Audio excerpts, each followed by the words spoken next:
የኢትዮጵያ ሃይማኖት ተቋማት ጉባኤ ምን አለ?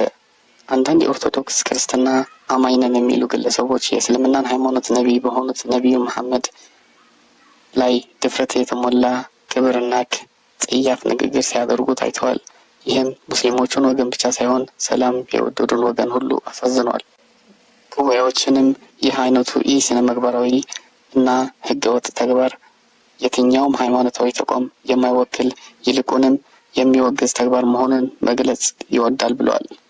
ከዚሁ ጋር በተያያዘም አንዳንድ የኦርቶዶክስ አማኝ ነን የሚሉ ወንድሞችና እህቶችን የግለሰቡን ህገወጥ ተግባር ተቋማዊ ለማድረግ የሚያደርጉትን እንቅስቃሴ እንዲያጠኑን ግለሰብንና ተቋምን እንዲለዩ እንመክራለን።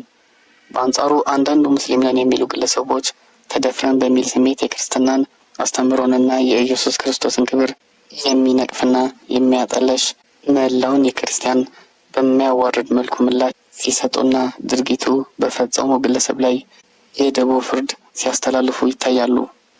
ይህም ህገወጥነት ከማስፋፋት ባለፈ ጥፋትን በሌላ ጥፋት ማረም ፈጽሞ የማይቻል መሆኑን ተገንዝቦ ከድርጊቱ በመታረም የህግ የበላይነትን እንዲያስቀድሙ ጉባኤያችንን በጽኖት ይመክራል።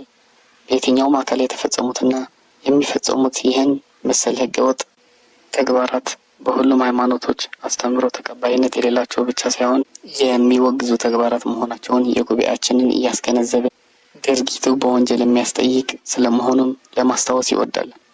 ሀገራችን ኢትዮጵያ የህዝብ ሃይማኖት መገናኛ ከመሆኗ አንጻር የኢትዮጵያ ሃይማኖት ተቋማት ጉባኤ የትኛውም አይነት የሃይማኖት ተቋማትን አስተምህሯቸውንና መገለጫዎቻቸውን የሚያንቋሽሹና የሚያዋርዱ ንግግሮችንም ሆነ ተግባራትን በጽኑ ያወግዛል። ሙሉ መግለጫው ከላይ ተያይዟል።